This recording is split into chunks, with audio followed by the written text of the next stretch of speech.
orang ini. Oh, ada kolom pertanyaan ini. Oh, luar biasa ini. Ganda Aput ini.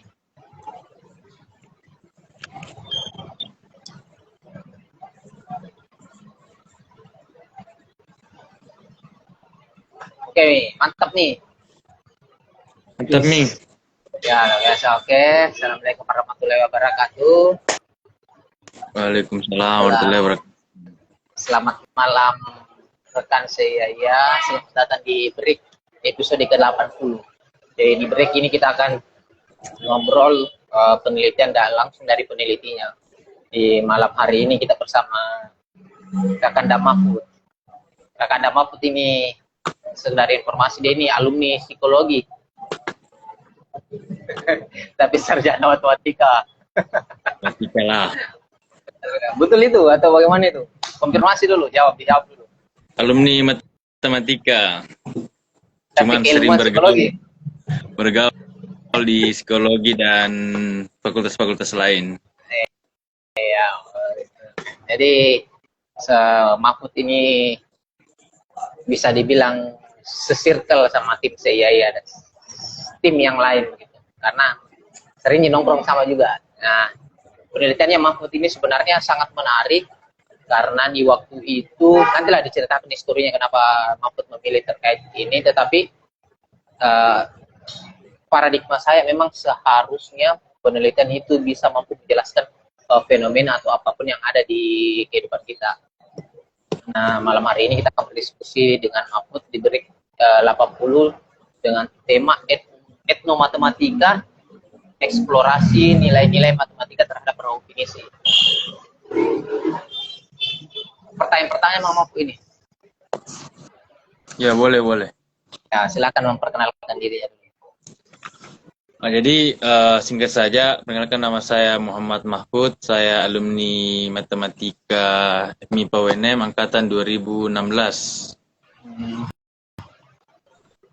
Matematika 2016. Ya, angkatan 2016, alumni 2022 kayaknya. Ini kan Mahfudnya ada matematika. Sekedar informasi saja, guru ibunya Mahfud adalah guru saya, guru matematika. Nah, lanjut ke pertanyaannya, apakah ini termasuk alasannya Mahfud memilih matematika atau apa? Salah satunya iya, karena orang tua juga. Salah satunya adalah guru matematika, dia menyarankan untuk masuk ke matematika. Apalagi waktu SMA cukup lumayan pintar lah dalam matematika dengan nilai rata-rata. Jadi mungkin itu alasan kenapa juga masuk matematika. Berarti tidak ada gambaran yang lain mau pilih kuliah apa selain matematika sebelumnya? Kalau gambaran lain, kemarin sempat lulus di PTKIN, bebas tes pendidikan agama Islam, tapi disarankan untuk berkuliah saja di matematika karena guru matematika itu sangat dibutuhkan, bukan hanya pendidikan formal, namun non formal juga. Contohnya ya sekarang yang lagi tren kan CPNS, itu satu materi yang paling ditakuti itu IU atau dalam hal ini yang berbasis matematika. Seperti itu. Jadi alasannya memang artinya lebih besar alasan memilih jurusan matematika karena faktor inspirasi dari orang tua berarti ya?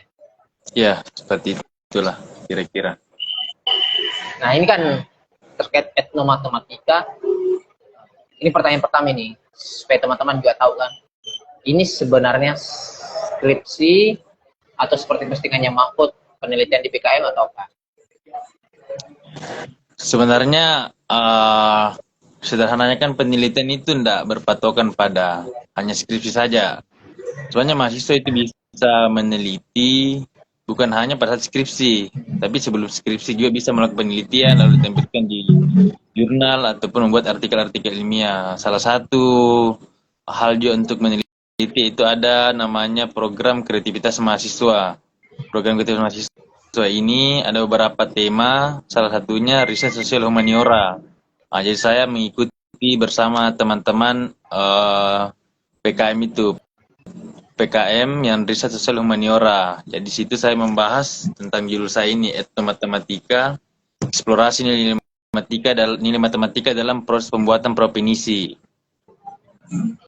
Seperti itu. Jadi berangkat dari situ, dari PKM, dulu sebelum ada kampus Merdeka itu sudah dicanangkan dari kampus bahwa sebaiknya kalau mahasiswa yang lulus PKM itu yang berbasis riset itu bisa dimudahkan ataupun bisa dijadikan penelitiannya bersama teman-temannya ataupun secara individu untuk dikonversi menjadi skripsi. Namun karena saat itu belum ada aturan yang jelas mengenai kampus Merdeka, jadi hanya sebatas bisa dijadikan sebagai referensi untuk penelitian skripsi. Jadi berangkat dari riset PKM ini itu menjadi skripsi saya, tapi bukan berarti tanda kutip mengikuti keseluruhan, tidak, tapi dalam hal ini melalui pengembangan dan semua dibuat dari awal lagi. Jadi buat dari awal tentang riset etnomatematika, riset skripsi ini dibuat lagi dari awal. Walaupun judulnya hampir mirip, namun semuanya dibuat dari awal, mulai daripada bab 1 sampai bab 5. Nah, riset inilah yang tadi, jadi ada riset PKM yang hanya terbatas pada beberapa objek, kemudian dikembangkan di riset atau skripsi itu dia dikembangkan objek-objeknya maupun kajian-kajian materinya. Berarti di skripsi ada penambahan dengan turun lapangan termasuk? Ya, jelas. Karena kalau tidak turun lapangan kan itu sama halnya hanya sama. Jadi kembali lagi turun lapangan, kembali membuat dari awal. Namun secara ide, istilahnya seperti inilah. Kan setiap peneliti itu ketika dia sudah meneliti, ada di situ namanya saran dan masukan untuk peneliti selanjutnya. Namun kan ini sebenarnya hanya orang yang sama, tapi sebenarnya peneliti selanjutnya untuk melakukan pengembangan. Jadi saya kembali meneliti ulang tentang etnomatematika dalam pembuatan provinsi ini. Jadi skripsi. Jadi semua dibuat lagi dari awal. Semua data-datanya juga dari awal. Walaupun ada beberapa data, tapi sudah menjadi referensi. Artinya penelitian PKM saya ini karena sudah juga terbit jadi referensi. Nah, kalau artinya ini kan sebagai referensi untuk teman-teman, ternyata PKM itu bisa menjadi awal dari skripsi. Ya, bisa jadi ide untuk skripsinya lagi. Bahkan hari ini saya dengar beberapa kampus itu ketika sudah lolos PKM yang berbasis riset, apalagi kalau memiliki juara atau juara emas ataupun perak, itu dibebaskan skripsi. Ya. Itu yang kampus. Nah, ini saya penasaran dengan tema-tema di matematika sebelum ke etnografi. Biasanya kalau di matematika itu tema skripsinya kayak bagaimana? Biasanya ya seperti tema-tema pendidikan yang lain. Saya kan jurusannya pendidikan matematika. Jadi biasanya itu pengaruh pembelajaran problem solving atau pengaruh pembelajaran berbasis proyek terhadap peningkatan ataupun terhadap motivasi belajar, terhadap prestasi belajar. Biasanya dia penelitian kuantitatif yang pre-eksperimen. Ini ada penerapan, ada treatment dari metode pembelajaran untuk meningkatkan hasil belajar kah, motivasi kah, dan lain-lain. Ya. Ini ada 2 pertanyaan kiri, Mahfud, tapi akan bisa ditanggapi dengan sama. Artinya kan kalau penelitian matematika itu pengaruh problem solving lah di kelas dan lain. Kan ini kan dari PKM, artinya ada opsi untuk mengganti. pada saat di penelitian skripsi ada opsi. Ya, ada opsi. Adopsi. Kenapa di PKM kemarin paketnya ini etnomatematika, terus kenapa di skripsinya tetap pakai etnomatematika, padahal ada opsi untuk mengganti. Ya, karena saya bilang tadi bahwa di PKM itu terbatas waktu, artinya masih banyak hal yang bisa dikaji dalam hasil atau riset tentang etnomatematika dalam pembuatan provinsi. Jadi masih banyak hal yang bisa dikaji dalam hal kajian materinya. Objek-objeknya mungkin sama ataupun bertambah 1-2 objek. Misalnya objeknya itu ada, saya bahasa Indonesia kan saja. Jadi ada objeknya misalkan di bagian layar, bagian bagian depan perahu atau anjong, kemudian ada bagian yang belakang, ada bagian badan kapal dan lain-lain. Nah, tapi objek kajian materinya materi matematikanya bisa banyak. Kalau saya kemarin di PKM kayaknya itu geometri, kalau saya ingat tentang geometri bangun ruang. Nah, kemudian saya lanjutkan di skripsi itu tentang ada geometri yang lebih kompleks dan lebih banyak, dan ada titik apa namanya, titik tengah, titik seimbang. Nah ini tadi kan mau jelaskan kalau matematika penelitiannya kayak tindakan kelas, kuanti eksperimen. Terus kemarin kenapa memilih tema ini? Etnomatematika gitu. Kalau bicara kenapa memilih tema ini, ya sudah jelaskan, PKM itu program kerja. Kalau misalnya kita mengambil riset yang biasa, tidak unik, kemudian tidak lebih kajiannya lebih mendalam, itu pasti kita tidak juara, tidak lolos ceritanya. Kan ini lomba, ini semacam lomba tingkat nasional, lomba riset mahasiswa tingkat nasional.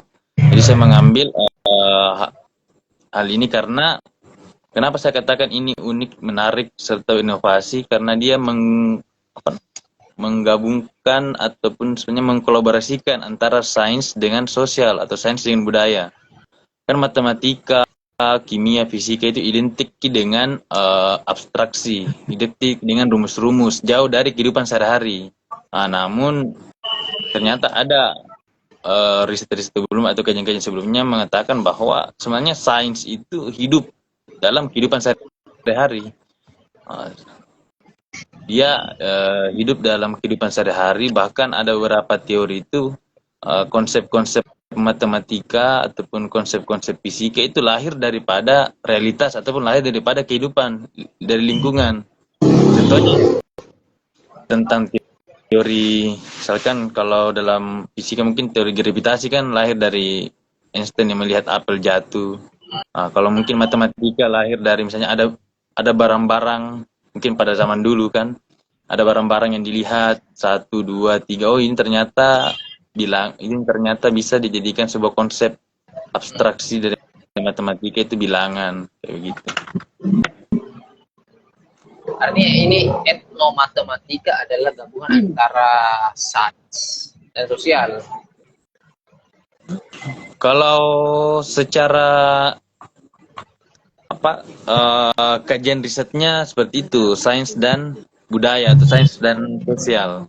Kalau secara definisi, etnomatematika ini sebenarnya sudah lama, tapi pengkajiannya itu di luar negeri, di kalau tidak salah Belanda, itu oleh De Ambrosio.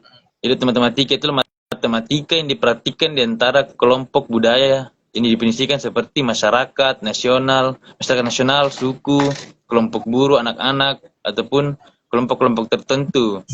Sederhananya itu adalah matematika dalam suatu budaya. Namun orang-orang ini ataupun masyarakat ini tidak menyadari bahwa itu adalah sebuah konsep matematika. Begitu sederhananya etnomatematika. Jadi tanpa sadari bahwa sebenarnya dia itu menggunakan konsep matematika, dia hanya mengatakan, kalau kemarin penelitian saya menyatakan, ya ini hanya turun-temurun. Saya tidak tahu ini bahwa ini matematika, ini hanya turun-temurun. Kenapa bisa? Misalkan sederhananya kalau kan saya seperti ini hasilnya. Contohnya dia itu berbentuk layarnya itu bukan layar, anjong itu bagian depan kapal itu yang biasa kalau dalam film Luffy itu tempat berdirinya Luffy di depan itu dia itu berbentuk segitiga. Nah, Ya, kemudian bentuk segitiganya itu segitiga yang simetris atau segitiga yang sama kaki. Ah, kan bisa dia buat segitiga yang tidak sama kaki. ya, betul. Nah, jadi saya tanya kepada pembuat kapalnya, kenapa dibuat segitiga sama kaki? Lah ya begitu dari dulu. Oh, berarti ini sudah menjadi turun-temurun atau budaya. Ya. Namun dia tidak sadar bahwa itu adalah sebuah konsep matematika. Nah, Begitu. Dan dibuatnya tanpa memakai konsep matematika. Kalau konsep matematika kan supaya segitiganya sama kaki ya harus ada rumusnya. Rumusnya seperdua sekali tinggi. Nah, namun dia tidak seperti itu, langsung saja dengan pengalaman, dengan ajaran dari turun temurun itu ya budayanya ya begitu sehingga membuat anjong yang berbentuk segitiga sama kaki. oke, paham. Ini kita masih di awal-awal ini. Ini etnomatematika ada dua ini, Mas. Etnomatematika ini ada kemiripan sama etnografi berarti. Kalau kita mengatakan ya sebenarnya etnografi itu jenis penelitian. Turunannya ya etnomatematika, etnosains. Nah, kemudian Kalau yang kedua ini, lanjut dulu, sempat dilanjut penjelasan. ya itu tadi sudah. Nah ini lanjut. You kan ini bukan orang Bulukumba begitu. Ya. Nah, sementara perahu pinisi kan identiknya dengan orang Bulukumba. Walaupun kalau kita tulis sejarah mungkin ada inilah gocekannya sedikit sampai ke luar. Nah, di waktu itu kenapa tertariknya di perahu pinisi? Padahal kan bisa objek-objek yang lain. Sebenarnya kalau kenapa para pinisi itu ada beberapa alasan. Alasan pertama itu saat itu saya lupa jadi, tapi yang kalau saya cantumkan di latar belakang itu karena provinsi itu merupakan warisan budaya dunia tak benda, warisan budaya tak benda dunia. Dia masuk UNESCO, jadi dia warisan budaya. Dan itu satu-satunya kayaknya di Sulsel kalau nggak salah yang warisan budaya tak benda. Mungkin selain daripada suku Kajang yang di Bulukumba. Ya, Kajang. Ya, itu kan masih mungkin masuk juga, tapi ini yang berbentuk tak benda tapi sebuah bentuknya kapal atau produk. Nah, sehingga saya itu. Yang kedua ya terkait juga itu saya kan orang Luwu dan ada cerita bahwa salah satunya itu Saweri Gading menggunakan kapal pinisi. Kalau tidak salah referensi, ya intinya menggunakan kapal lah pada zaman itu. Kapal pada zaman itu kan kapal yang paling terkenal dan kuat itu ya Propinisi. Selain daripada kapal-kapal yang ada sejarahnya mungkin di Mandar juga dan lain-lain. Nah ini kalau di etnomatematika, saya mau konfirmasi kembali berat. Perahu ini adalah objek. Ya, perahu objek. Kalau pakai hal lain apa bisa contohnya? Ya, contohnya rumah adat Toraja, rumah adat baru, benteng Semboopu. Bahkan sederhananya game juga bisa. Kayak tapi itu lagi kalau gamesnya games beda. Permainan tradisional. Ini baru mau saya tanyakan tadi. Misalnya permainan tradisional apa ya permainan tradisional ini? Soalnya misalnya permainan tradisional congklak itu yang hitung-hitung itu kan bisa masuk, bisa diteliti etnomatematikanya. Mungkin dan materi bilangan atau materi operasi penjumlahan. Termasuk juga batik. Itu kan ada pola simetris, pola yang berulang, transformasional. Saya agak lupa itu materi. Pada intinya ada replikasi kan itu masuk geometri.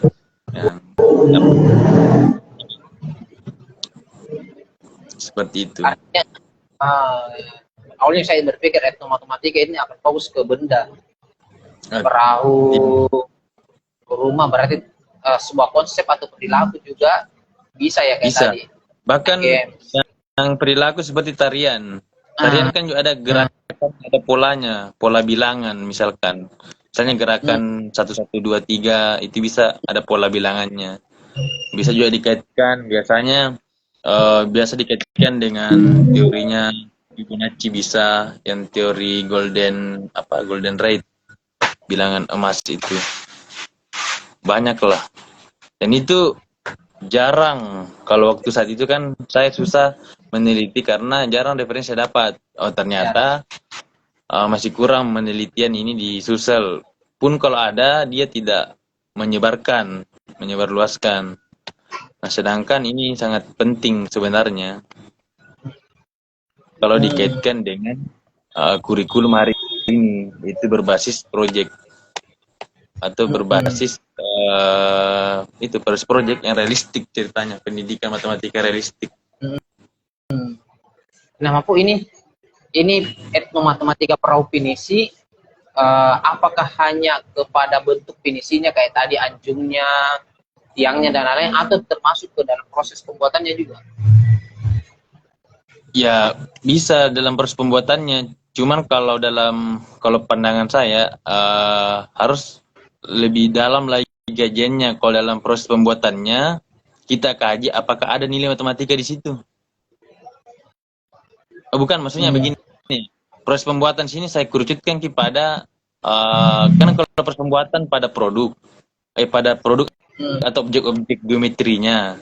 Nah, tapi yang maksud tadi yang agak susah adalah pada saat misalkan seperti ini dalam proses peluncuran perahu ke laut ini, itu ada upacaranya. Ya. Sebenarnya juga bisa dikaji nilai-nilai matematika apa yang terkandung dalam budaya upacara peluncuran perahu.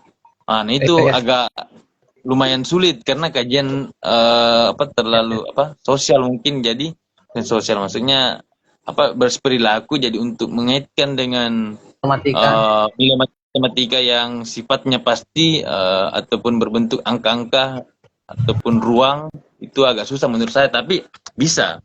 Jadi saya kemarin waktu pertama meneliti, apalagi baru ya, sambil saya yang paling mudah itu objek geometri, bangun ruang, bangun ruang, bangun datar, 2 dimensi, 3 dimensi, seperti itu. Ya. Artinya bisa prosesnya dan lain. Tapi itu perlu pendalaman yang lebih ya. Nah ini bisa dibantu kalau etnomatematika ini kan saya kan agak-agak bingung ini. Apakah sama dengan di psikologi? Etnomatematika itu metode penelitian bagaimana? Pengambilan data dan lain. Etnomatematika itu mungkin lebih ke jenis mungkin tadi turunannya etnografi, dia etnomatematika. Tahu saya. Kalau di psikologi mungkin dia itu, ya kalau di psikologi memang itu mungkin kayak studi kasus, kualitatif. Terus kalau jenis penelitiannya ya tetap juga penelitian kualitatif. Kalau saya kemarin dengan pendekatan interpretivisme, metode interpretative understanding, Miles and Huberman. Jadi menggali ide-ide matematika yang terkandung dalam unsur-unsur budaya provinsi. Jadi menginterpretasi ceritanya. Ceritanya kualitatif, makanya saya tadi bilang bahwa sulit kalau kita tadi makna-makna dalam proses yang berbasis perilaku, yang kayak tadi perilaku, upacara peluncuran provinsi. Pertanyaan saya ini, artinya etnomatematika ini nanti dibenarkan atau disalahkan toh? Kayak anjung, apakah yang dicari adalah maknanya juga atau lebih fokus ke segitiga, hitungannya begini atau bagaimana? Jadi tadi definisi awalnya bahwa makna yang dimaksud di sini atau nilai yang dimaksud di sini adalah nilai-nilai matematika. Jadi nilai matematikanya yang dicari. Jadi dalam tanda kutip makna ini maksudnya makna matematika. So, pembatasan ceritanya, pembatasan kajiannya. Tapi bisa juga ditambahkan, tapi bukan sebagai yang utama. Ditambahkan selain daripada nilai-nilai matematika, ada makna kenapa segitiga. Itu juga bisa. Ya.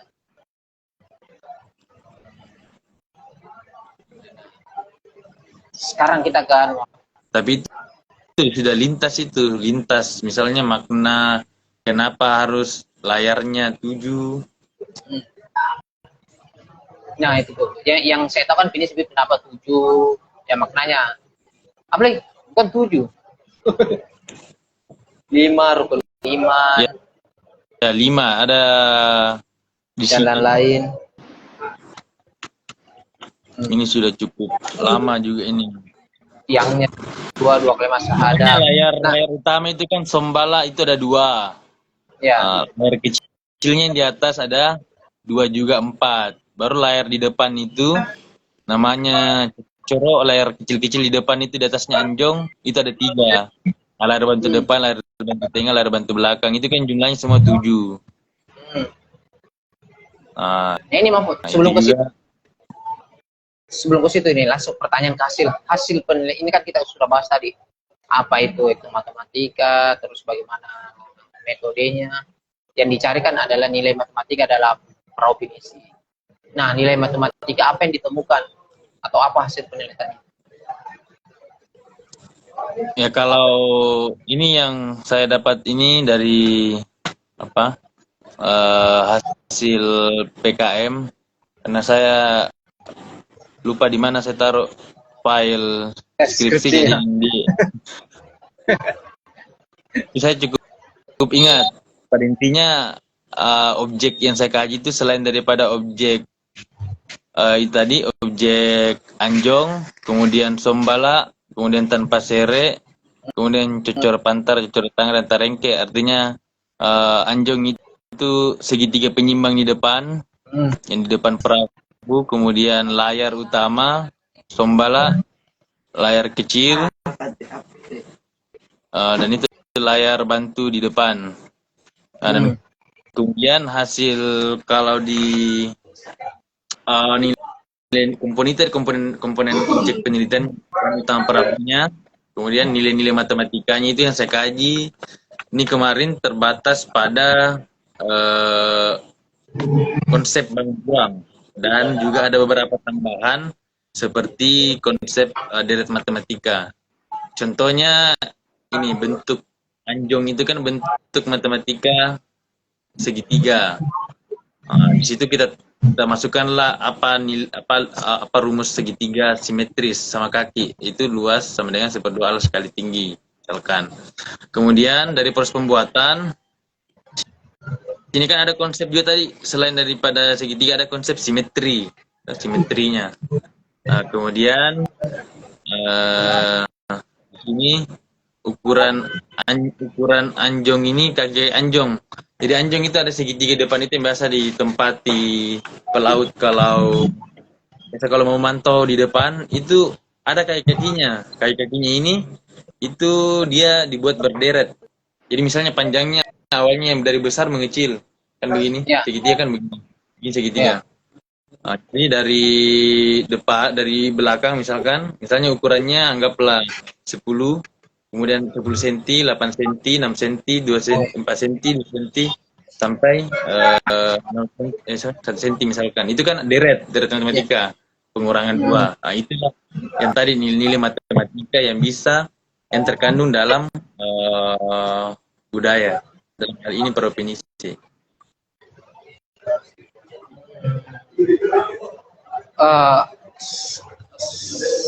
Gini Mahfud, di kepala saya berarti maksud dari nilai matematika itu adalah kita temukan bahwa di objek ini ada hitungan kayak ada ini sebenarnya segitiga simetris, deret aritmatika.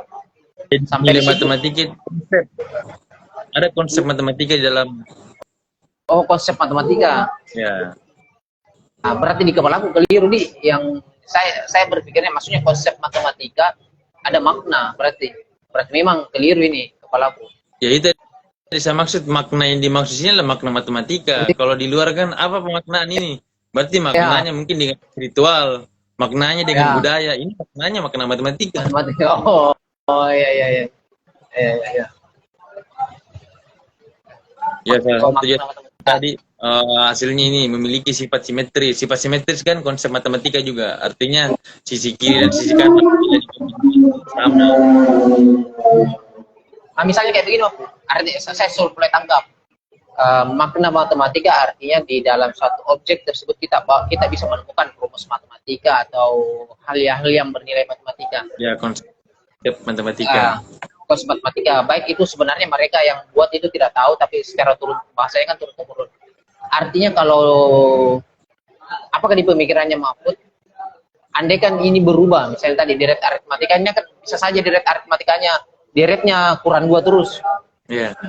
Misalnya ternyata ada kurang 2, kenapa acak-acakan direct aritmatikanya, bahkan bukan direct aritmatika ini, itu akan mempengaruhi ke kualitas kapal atau bagaimana begitu.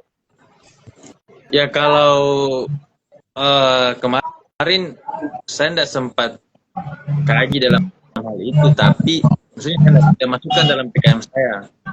Tapi kalau dari hasil wawancara, yang dimana wawancara saya kemarin kan berkembang, dia menggunakan metode apa itu wawancara yang semi terstruktur. Jadi ada beberapa pertanyaan-pertanyaan yang atau jawaban-jawaban yang berkembang, memang itu berdampak. Jadi ketika dia bukan bentuknya tiga itu berdampak, dia bukan bentuknya seperti ini berdampak, layarnya tidak berbentuk begini juga berdampak. Termasuk hitungan-hitungan kaki-kakinya, hitungan-hitungan berapa layarnya itu berdampak semua. Makanya istilahnya itu pembuat provinsi ya begini memang, kalau bahasa di sana ya begini memang, yang tidak bisa begini saja dari turun temurun begini. Kenapa harus begini ya? Begini memang. Jadi memang pakem sudah. Pun kalau inovasi ya paling inovasi interior. Ya misalnya di kamar, ada kamar interiornya bagaimana. Nah, pembuatannya ini Mahfud by insting atau memang sebenarnya mereka ada hitung-hitungan ini?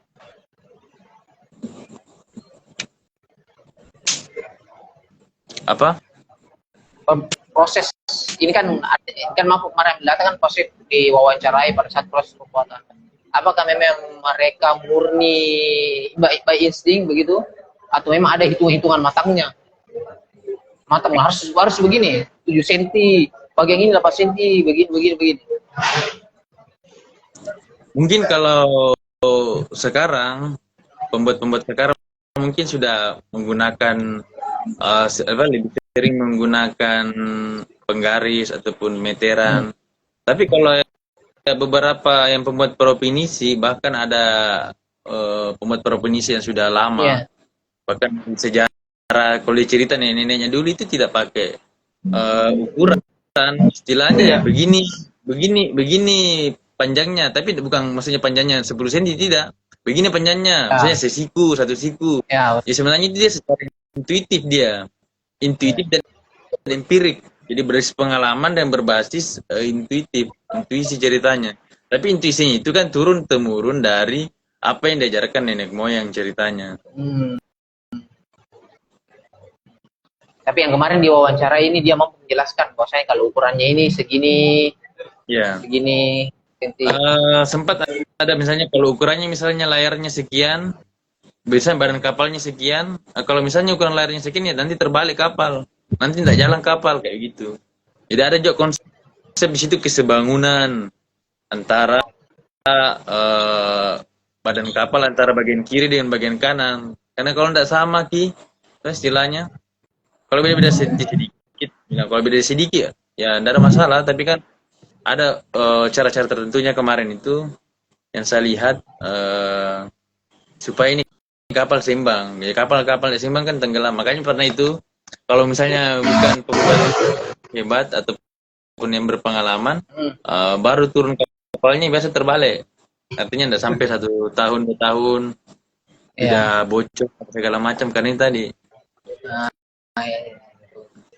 Artinya ini konsep etnomatematika sangat bagus untuk dijadikan bahan pembelajaran karena nanti itu dia mengenal konsep matematika, diajak pergi ke kapal, ke rumah ini begini, pasti lebih bakal mudah ingat ini siswa.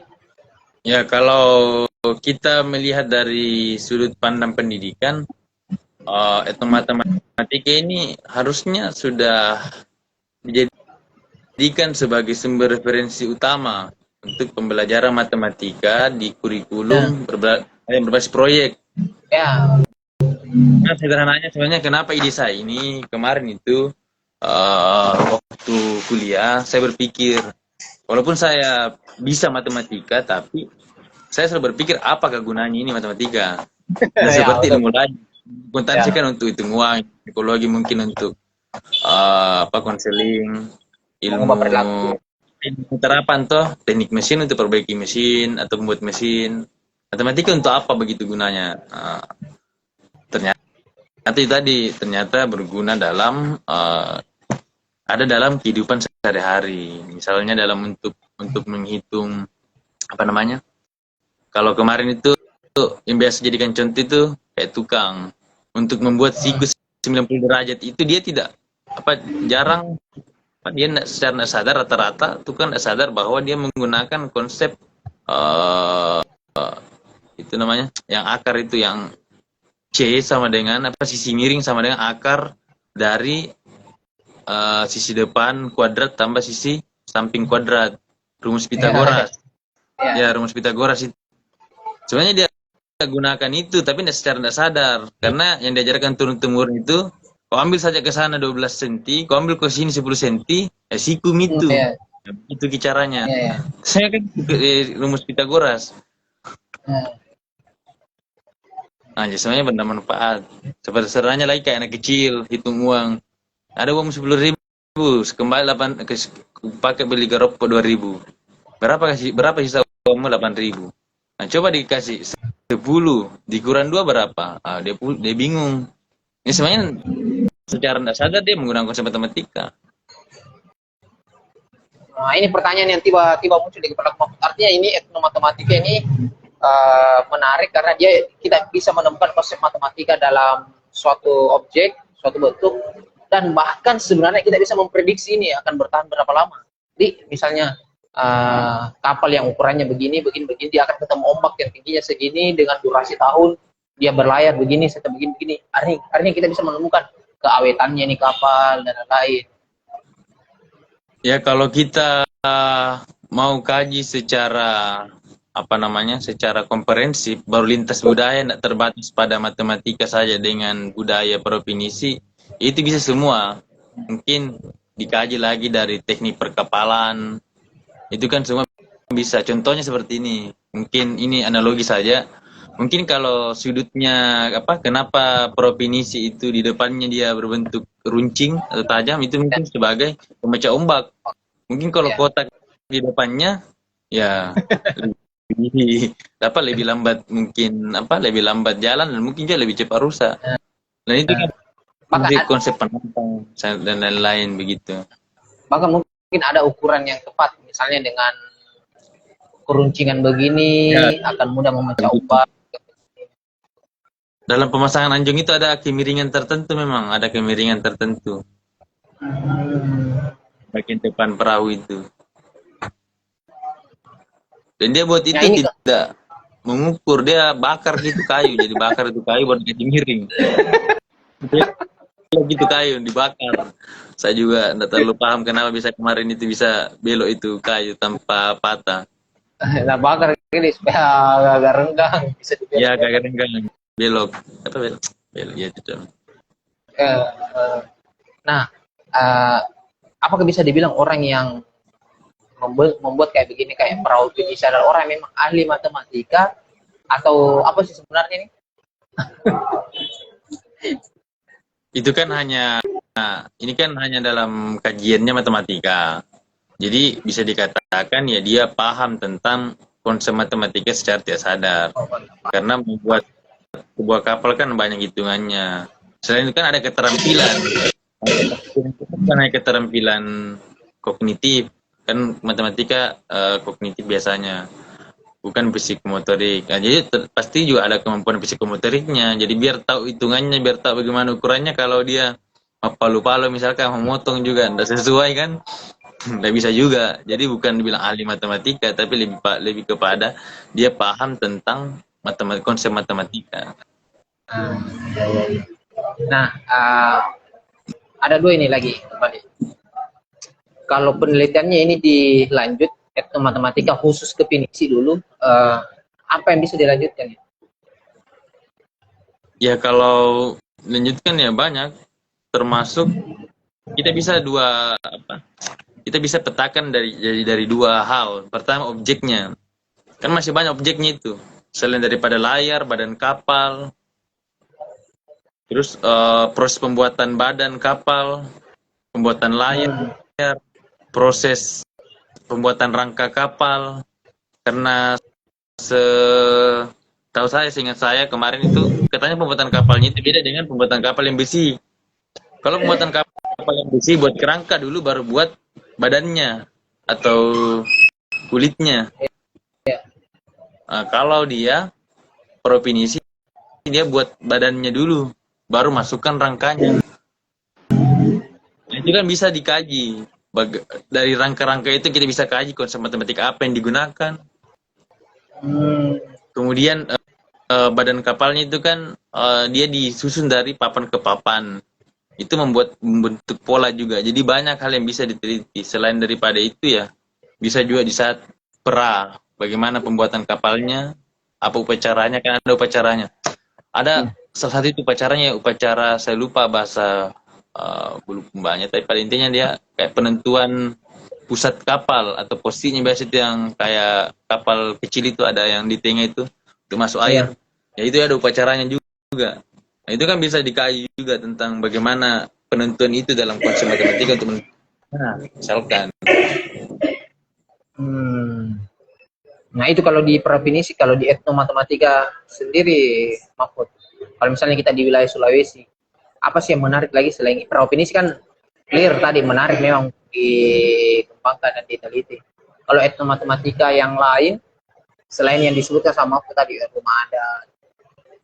Ya, jadi tuh kalau dalam menentukan objek penelitian etnomatematika sebenarnya ada dua hal yang perlu kita ketahui atau pertimbangkan. Yang pertama itu adalah kebutuhan kurikulum atau kebutuhan pembelajaran matematika tingkat SMP dan SMA ataupun SD. Apa sih materi hari ini? Misalkan materi persamaan aljabar, kemudian materi bangun ruang, kemudian materi matematika dan geometri. Itulah dulu pertimbangan pertama. Terus kita lihatlah budaya apa yang menarik ataupun budaya apa yang bukan menarik sih, lebih kepada budaya apa yang paling banyak dibahas ataupun budaya yang masih lestari. Kalau sudah jarang dilakukan kan berat juga kita teliti. Warisan budaya apa yang menarik ataupun warisan budaya apa yang masih sampai saat ini tetap dilestarikan, itu menjadi pertimbangan. Nah, makanya kemarin saya pilih provinsi. Kalau mungkin saran untuk penelitian matematikanya banyak. Kemarin saja sempat meneliti.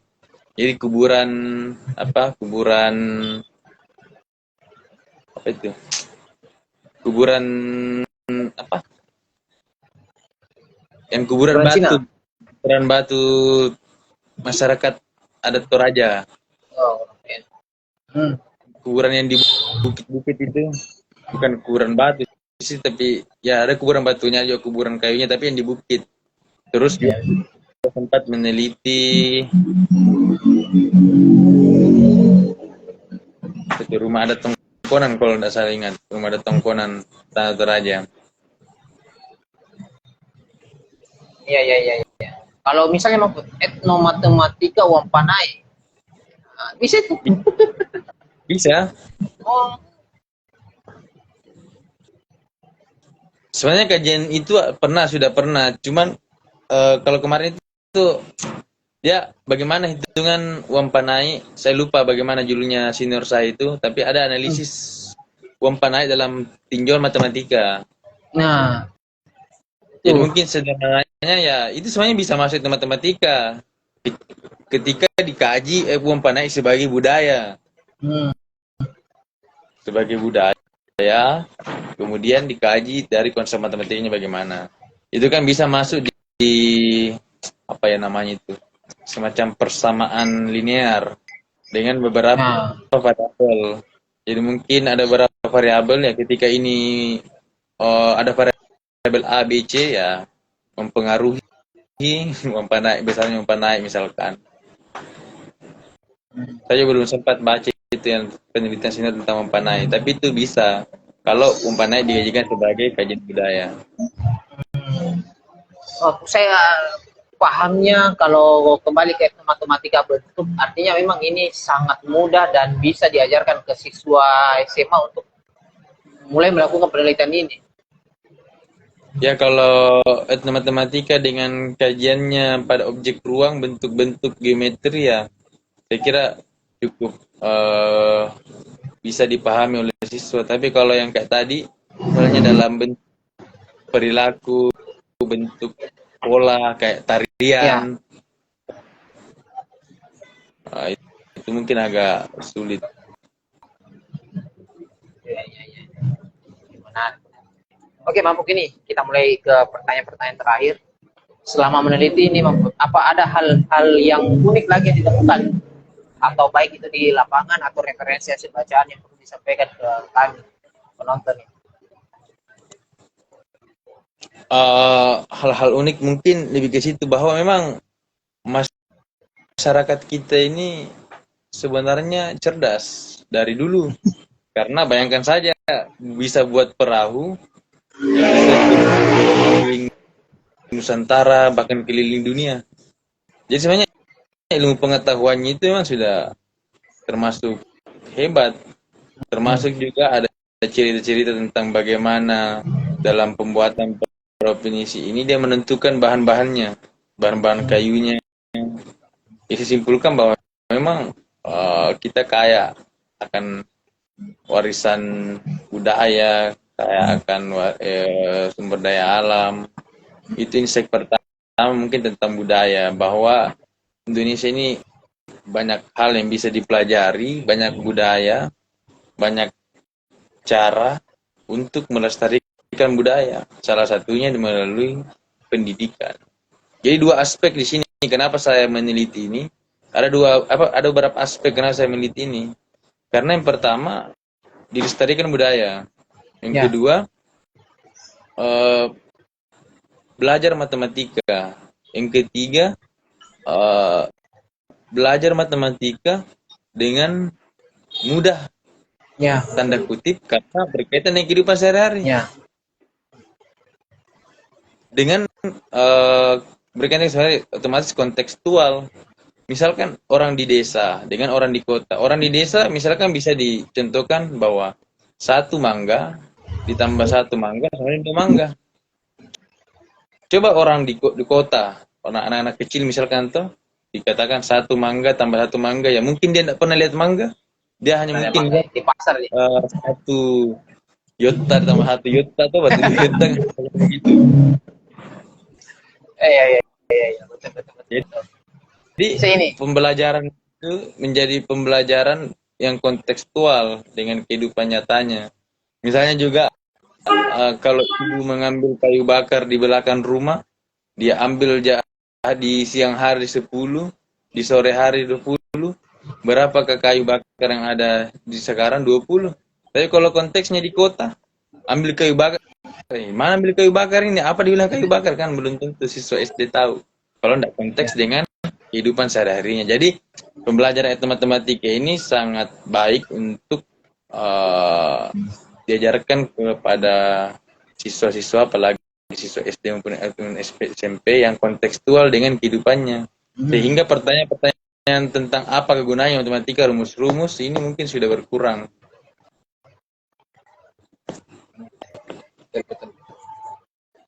Kemudian ini, apa insight yang didapat selama meneliti? Dalam proses penelitian kan kita biasa cenderung oh begini dan akhirnya mengubah perilaku tak begini. Apa insight yang didapat? Ya kalau insight yang saya dapatkan itu dalam penelitian matematika ini jangan memandang satu hal dalam satu aspek saja. Ini kan provinsi, ya provinsi dipakai untuk wisata, ya dipakai untuk selain itu budaya, dipakai untuk antar barang dan segala macam. ternyata bisa dikaji dalam aspek lain, bisa dikaitkan dalam pembelajaran matematika. Bahkan kalau saya ya bagusnya, saya saran kemarin saya tempat berpikir untuk pemerintah Bulukumba ya buat perpustakaan yang objek kajiannya itulah provinsi dari berbagai disiplin ilmu. Ada yang kaji secara matematika, ada kaji secara bahasa, ada kaji secara agama, ada atau keyakinan, ada kaji secara seni, ada kaji secara teknik perkapalan dan lain-lain. Jadi pusat pembelajaran itu berbasis budaya provinsi misalkan. Oke, Mahfud. Pertanyaan terakhir sebelum kita akhir ini. Apa yang mau disampaikan kepada penonton CIA ini? Kalau saya sih lebih ke apa ya?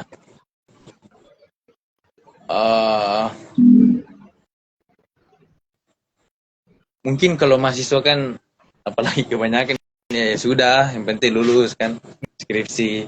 Apalagi banyak kakak mungkin teman-temannya. Faktor terbesar penghambatnya lambat studi bukan karena belajar mata kuliah, tapi karena pembuatan skripsi. Tapi maksudku kesempatan untuk bersemangat dan termotivasi dalam mengerjakan riset itu mungkin sekali saja. Rata-rata atau kebanyakan S1 saja kalau tidak lanjut S2 kan. Sedangkan saya itu kerja. Jadi sekali itu ya berarti lah.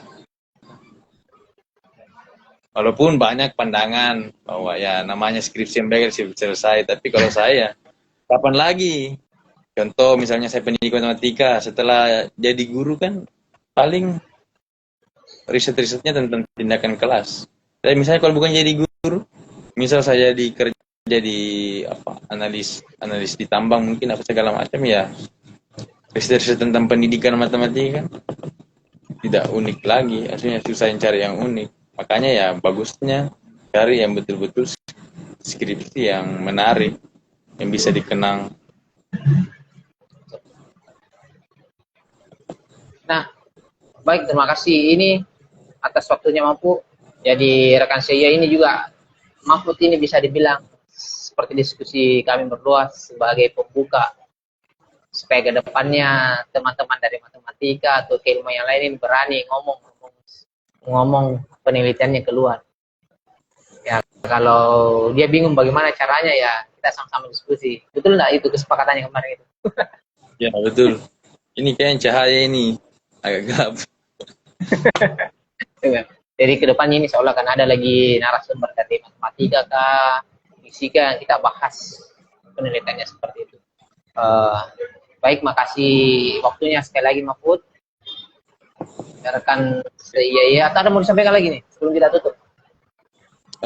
Mungkin selanjutnya menyampaikan mungkin lebih kepada ini, bahwa riset itu jangan hanya sampai pada abstraksi saja atau tulisan saja, tapi baiknya diterapkan. Makanya salah satu penerapan langkah awalnya ya seperti ini, menyebarluaskan.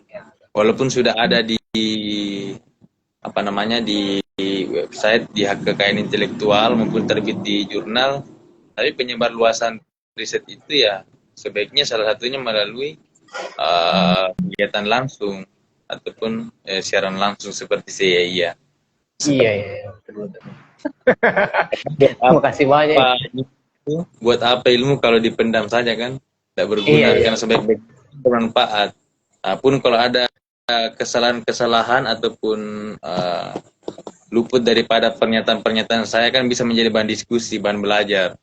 Karena kita ini kan bukan berstatement untuk bersikap, tapi berstatement untuk saling belajar. Betul. Seperti itu. Jadi jangan malu untuk tampil di CIA.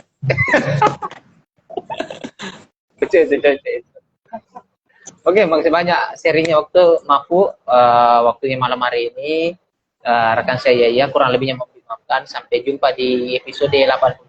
Assalamualaikum. Assalamualaikum. Thank you.